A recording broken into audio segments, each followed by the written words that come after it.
as a people and what we believe you should value as a person. And we talked about being gracious, giving grace. We talked about being generous. And the thing that I want to talk about is that we come with celebration. We come with celebration. Somebody say, we come with celebration. Let's say it one more time, because celebration is not a dead thing. Say, we come with celebration. Look at your neighbor one more time. You're not gonna like me this morning. Say, we come. You didn't nobody look at their neighbor. I looked over here, nobody over here looked at their neighbor. They must be tired of each other, whoever. Look at your other neighbor and say, we come with celebration. My wife don't like it when I do that, because you got one time to make me talk to somebody. We come with celebration. Listen, I'm not going to give you a bunch of scriptures today. I'm actually going to piggyback off of Corey, and we're going to stick to just one central scripture, and that is 1 John chapter 4, verse 17. As he is, so are we. As he is, so are we. I hear you, baby. I believe so much about our faith and our belief. It should always bring us in a better relationship with ourselves and with other people. What you get here, from the songs you sing to the messages you hear to whatever you consume, it should bring you in better relationship with yourself and also in better relationship with other people. What I love about the things that we value here as a ministry is that I believe they do those things. They bring us in better relationship with ourselves and better relationship with other people. As he is, so are we. A lot of us have a history of going to church and we sing songs that edify who God is. And they lift up his nature and they lift up his heart and they lift up who he is and how he thinks and all of these type of things. And in that same effort, it's always been a challenge for us to believe those same things about ourselves. I can remember growing up in church because I'm a preacher's kid. You know, that comes with its own preconceived notion, I understand. But I grew up a preacher's kid, and from the beginning, it was tough for me to reconcile who I was to God. Because from the beginning, I was told that I was separated and I'm a sinner and my destination is hell if I don't get right. So I spent my life trying to get right. The problem with that is I gave up so many times because it was hard trying to get right. It was so many things I had to keep up with. It was so many things I had to make sure I did. And if I prayed just in case I sinned. Like, you know what I'm saying? You got to save up prayers just to make sure you cover all bases. And there was this lie of separation that drove my life. It was, let me tell you, and I don't believe when preachers preach, it should be a soapbox for us to just, you know what I'm saying, throw whatever. But let me share with you how that messed me up a little bit. This lie of separation and always striving to make God proud of me, it brought in something called imposter syndrome. Y'all familiar with that? That means there were times in my life when I was in rooms with great people and I was in rooms with other people doing great things and I did not feel like I should be in that room. There were times when people called my name and said, I want you to be in here. I want you to be a part of this. And I felt like it was a joke. Come on now, there's people that do this way better than I do. I don't deserve to be in here. And so therefore I walked in rooms with potential, but with no confidence. I didn't believe I was who I was. I didn't believe that what I brought to the table was an impactful contribution to whatever it was going on, right? I can't be this good. I can't be this value. You can't, come on, You see how many people do the same thing I do? And me? You want me. Anybody ever felt that before? Okay, so we touching grounds a little bit. So this imposter syndrome, it made me realize potential, but never walk in it. It made me dream big, but never go after the dream. It was always this carrot on the stick, and if I didn't do X, Y, and Z, you would never reach that full potential. The reason why I love this series, Reunion, is because it debunks that lie of separation. What I believe that we value here, and I love the message that we give to other people, is that you are not separated from the divine. You are divine. He is intertwined with you, and you are intertwined with him. The Father is actually closer than you think. He's in here. And you are his greatest expression on the earth. Meaning we all carry an identity that expresses the love, the life, and the light, and the nature of our divine God. The problem is we have a hard time believing that. Doesn't make it not true. It doesn't mean that you're not divine. It doesn't mean that you carry life, love, and light. It does not mean, but if you don't tap into it, you will never walk in it, right? It's shifting our life rhythm from striving to resting. We're not trying to push towards something to gain or to accomplish something. We're actually resting in who we are and resting in who God said we are. And when you rest, your body relaxes. When you rest, your mind has a moment to slow down and actually embrace the beautiful things in life. When you rest. Somebody say identity. Somebody say identity. Yeah, identity, everything you do, everything you say, everything, how you interact, how you respond, how you react, how you move, how you think towards things, it's all built on your identity. How you think about yourself, what you value, what you believe. That's what drives how you live.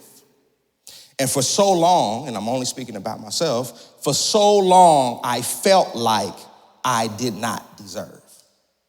For so long I felt like I was not good enough. For so long I spent so much time striving, trying to get something that was already mine. And that was perfect union with God. Right? So for these last 5-6 years, that's been the journey.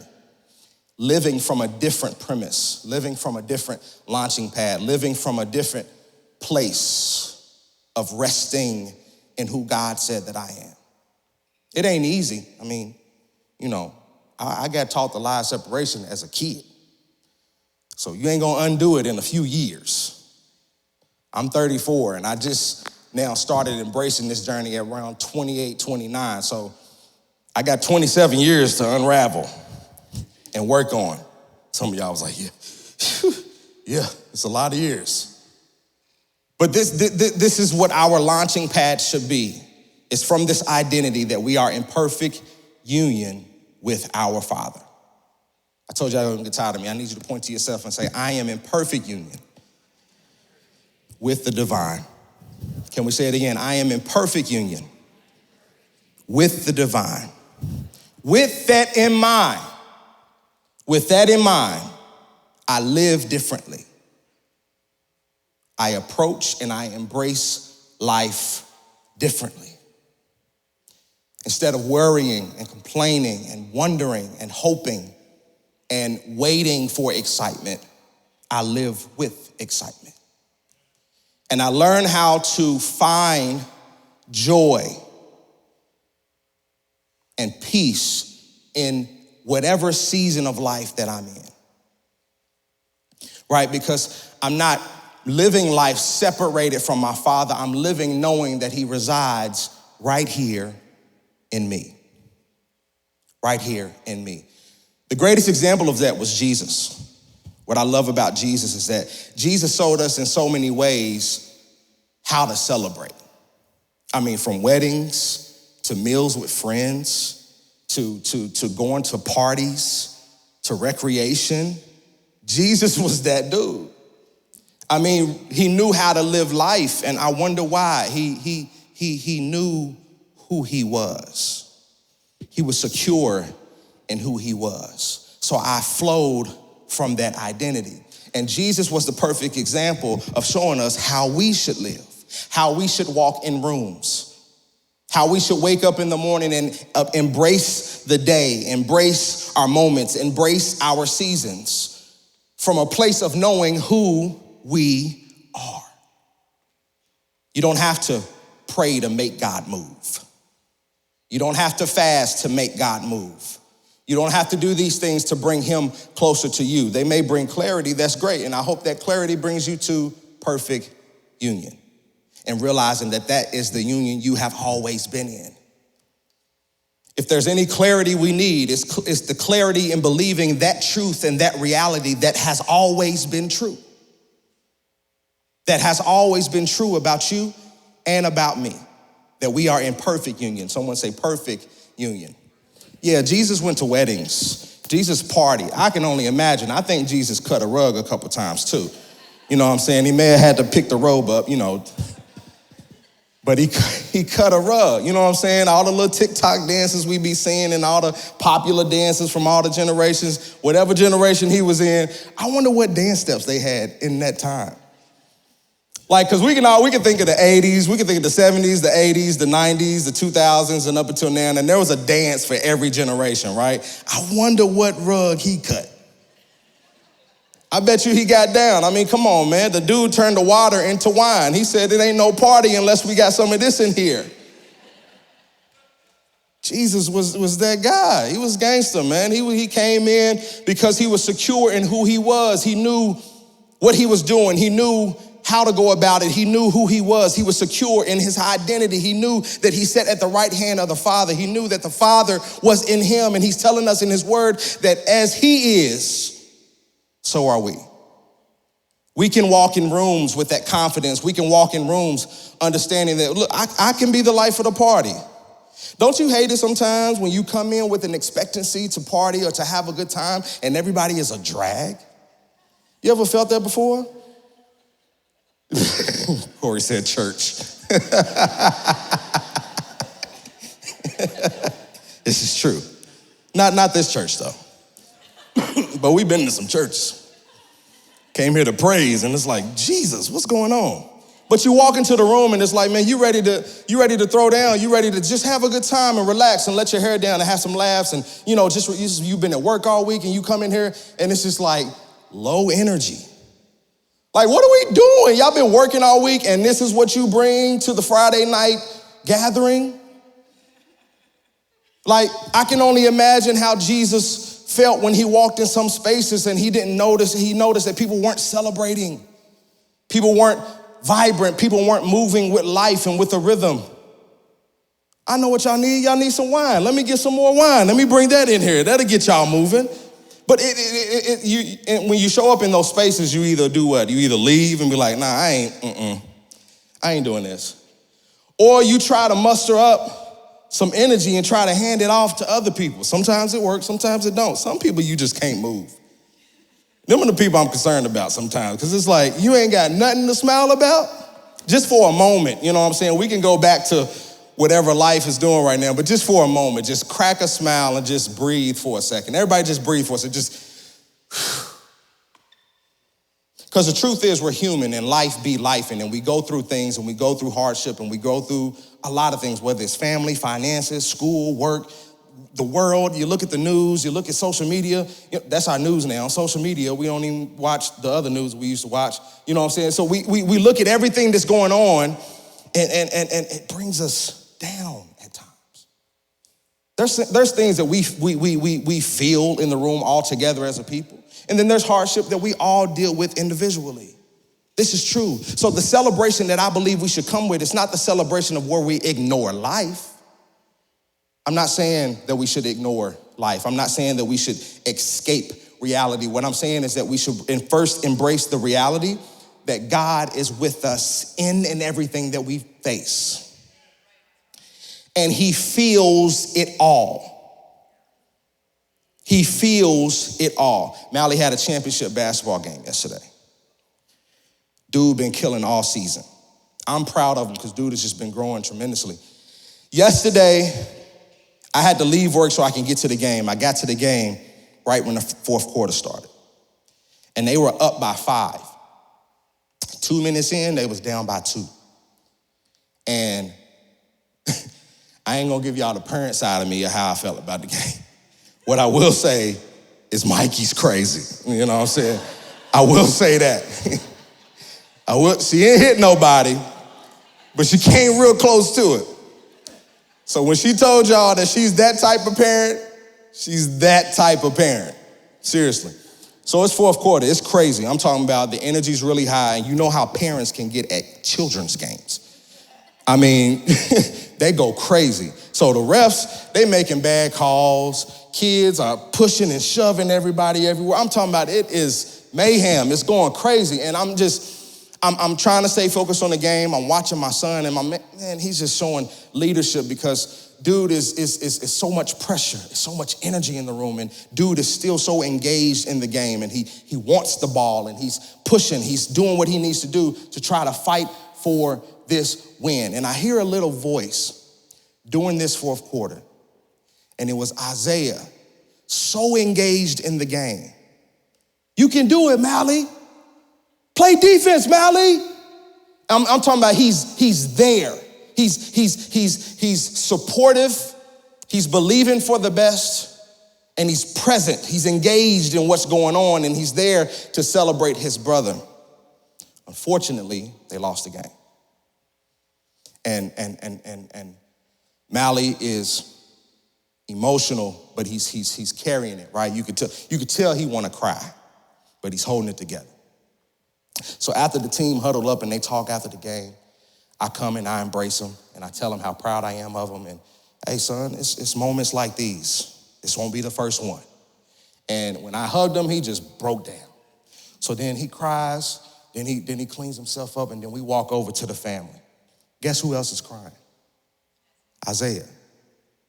He was so engaged in the game and believing for the best and hoping for the win and pushing and cheering his brother on that he felt the pain of the loss as if he was in the game.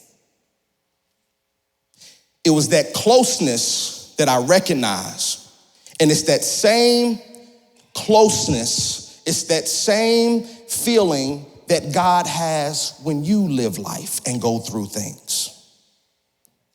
He's not disconnected from it.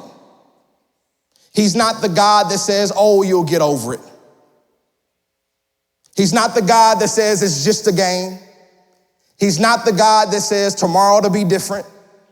He's not the God that says, oh, just if you would have did X, Y, and Z, it would have been different. He's not.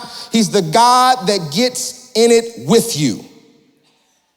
And he says, I feel what you feel. I see what you see. I understand what you are going through. I am forever present in everything that you do. When you weep, I weep. When you cheer, I cheer. When you have joy, I have joy. So many times in the Bible, it says that Jesus rejoices. He takes delight in our delight. God is so a part of us. He's intertwined with who we are and how we live and our experiences, our lived experiences in life. He's right there. And I had to call Mally because I had to go back to work after the game. I had to call Mally and tell him how proud I was of him again. But I wanted to point that out to him because, you know, they brothers, they get on each other's nerves. You know what I'm saying? They fighting all the time. Jesus, 10 and 6. It's like, what do we do? Like, they just always at it. I'm talking about every time I turn the corner in the house, they fighting, they pushing, they wrestling. They trying to fight over the game. I mean, I try not to be that dad that take everything away. Well, look, since he can't play it, nigga, can't none of y'all play it. I try not to be that dad, you know? I try to do things. You know what's been helpful? Setting timers. Anybody ever done that with your kids? All right, look, your brother's gonna play it for 30 minutes and then you hand it over. And then when the 30 minutes come, the other brother be like, he's cool, he can play it. I'm like, you know what? You can go to your room just for being like that. How you not gonna care now? You on punishment just for just letting them have it. Tired of y'all. They can't never find nothing and it be right. I'm sorry, I'm about to go off as a parent. You ask them where something is, it's right there. I ain't seen it. Y'all, parents, y'all know what I'm going through. Y'all see you shaking your head. You know what I'm going through. You know it. It's ridiculous. And it makes you question, am I a good parent or not? Or is it just the kids? Did I not show them how to look for something? Like, what's going on? Jeez. It's the kids? All right.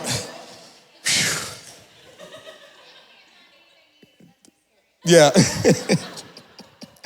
Listen, I'm trying to keep myself together. So if you got my number, shoot me a text or inbox me and say, hold it together. It's all right.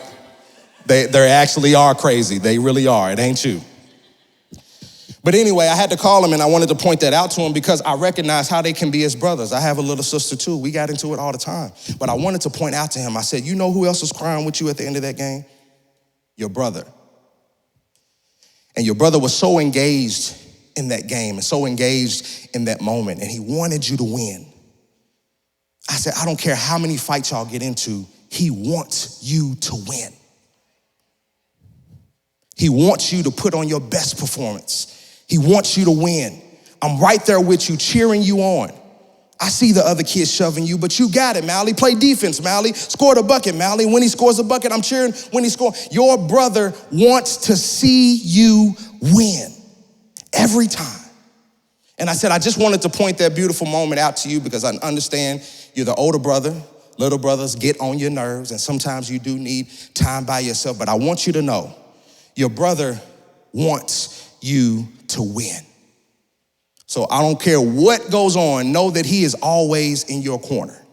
Even when you want to throw the PS5 upside his head, he is in your corner. And I said, I love you. I'll see you when I get off work, right? And it was that moment that made me realize how God sits in moments with us. Because it's in those moments where we feel like we're alone.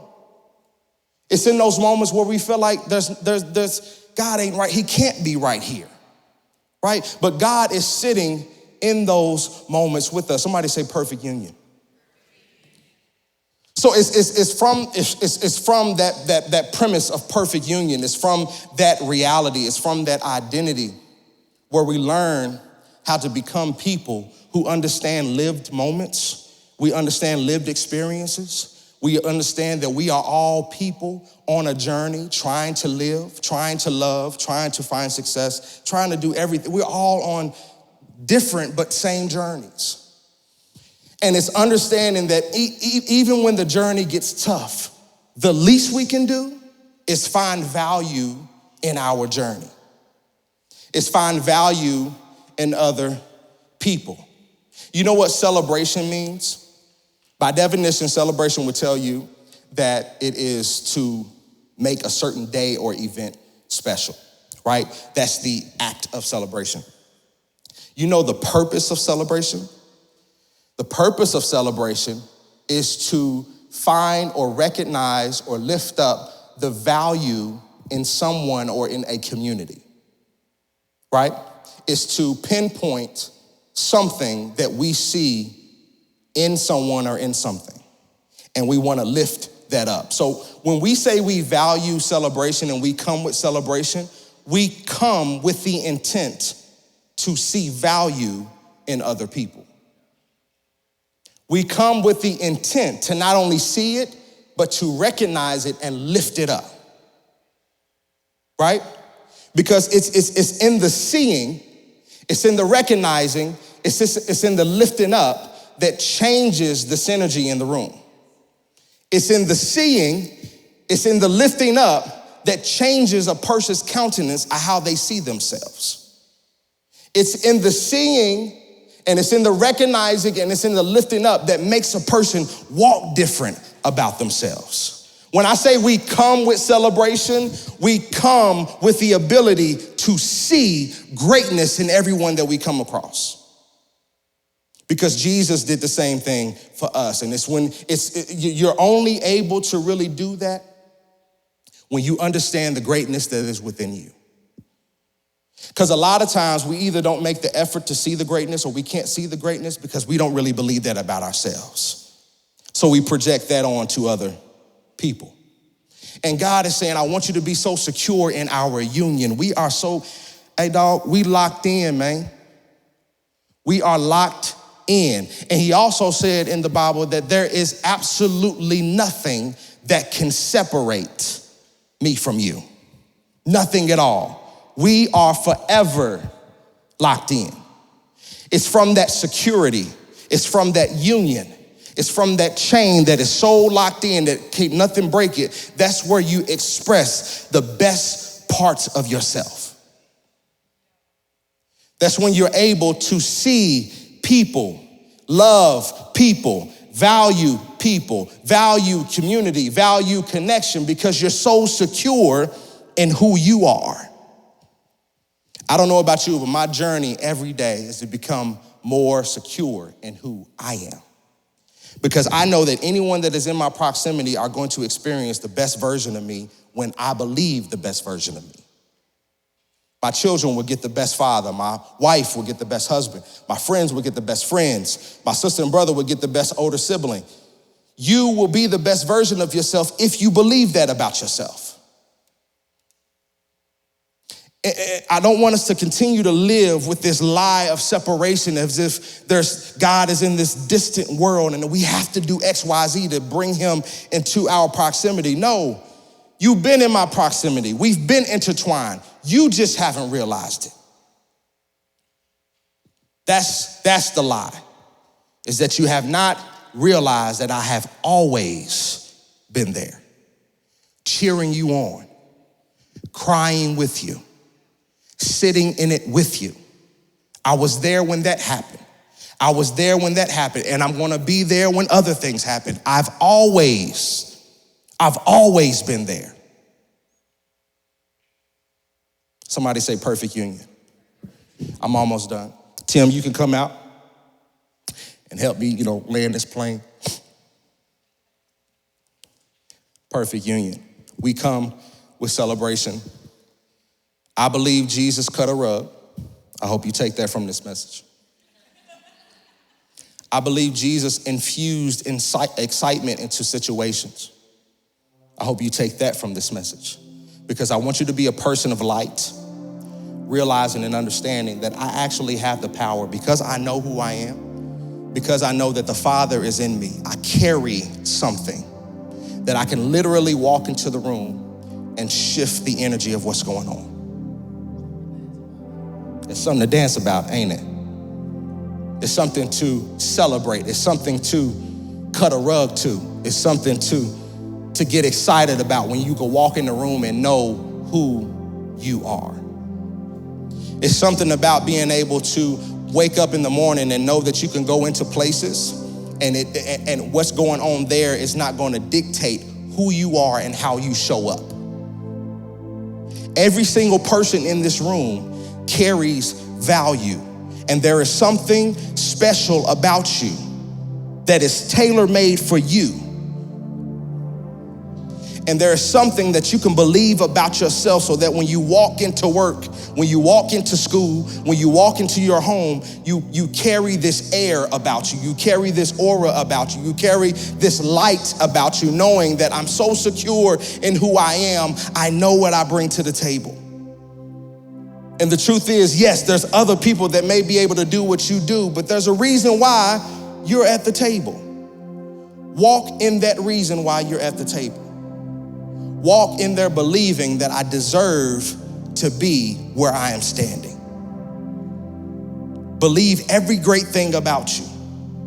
I want you to fall so in love with yourself that there is absolutely nothing that can change how you see you. Because how I love me is how the Father loves me. He calls me good. He calls me beautiful. Why would I not believe that about myself?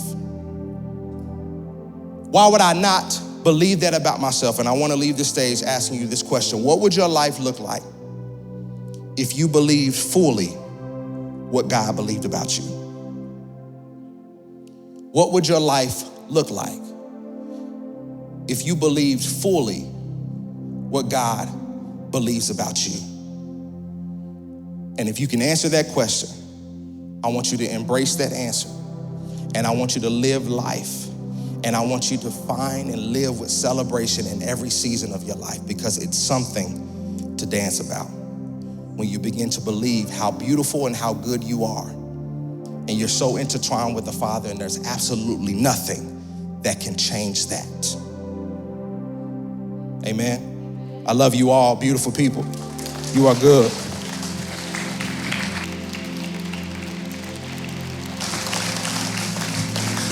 Wasn't that so good this morning? Can we just encourage De'Eric in that message again? That was so good, and we needed to hear that this morning.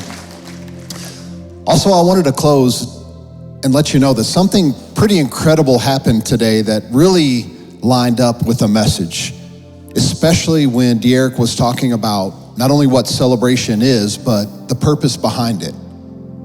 And it's seeing value in others and recognizing that and lifting and encouraging people up in their identity and in their worth and value. 2 Fridays ago, my little brother Daniel actually went in for a procedure, pretty minor procedure, but he actually aspirated at the table and his lungs began to fill with fluid and gunk and all kinds of stuff, and he had to go get admitted to the hospital. And so that's why he wasn't here at the service last Sunday. He spent all week in the hospital, and an entire week. He just got out on Friday, and I didn't know if I would see him here or not, but those of you that saw him walk in this morning during worship, he came in and went up front, and he just gave me the absolute biggest hug I probably had in months and held on to me. And then I watched him as he just went from person to person all the way. Like, he was so excited to be here with family. He was so excited to be with people, not only that he loved, but he knew loved him.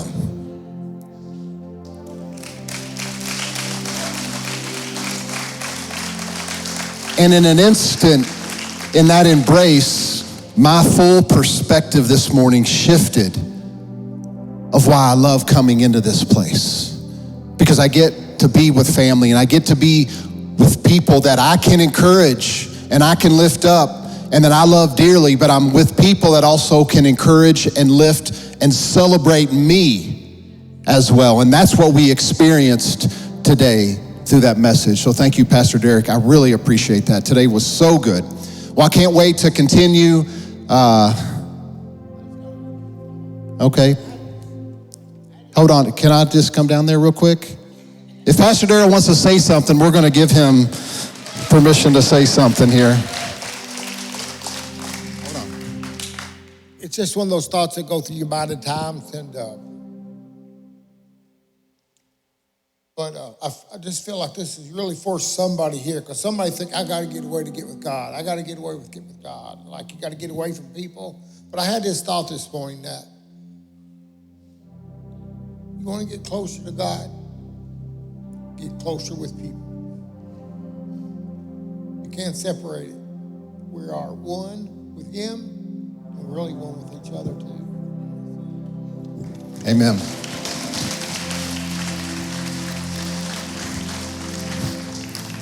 Well, you will hear more about that later in the series as we talk about one of our core values.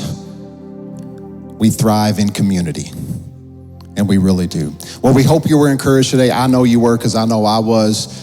This series has been so good, and we're going to continue it through the Easter season. Don't forget, there are 2 opportunities to come and worship for Easter. Make sure you start inviting people out to that, 9 a.m., 11 a.m.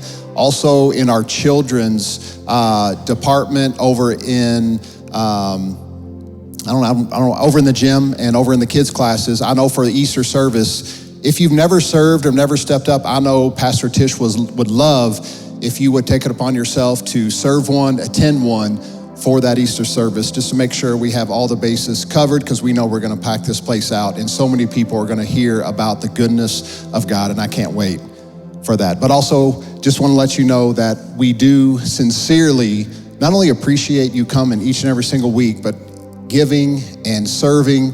It is so amazing to be a part of this community right here in Floyd Knobs, and I'm so grateful for each and every single one of you. But just as you leave today, we do want you to know this at all times, but we're going to remind you every single week anyway, you're loved, and there's nothing you can do about it. We'll see you next Sunday.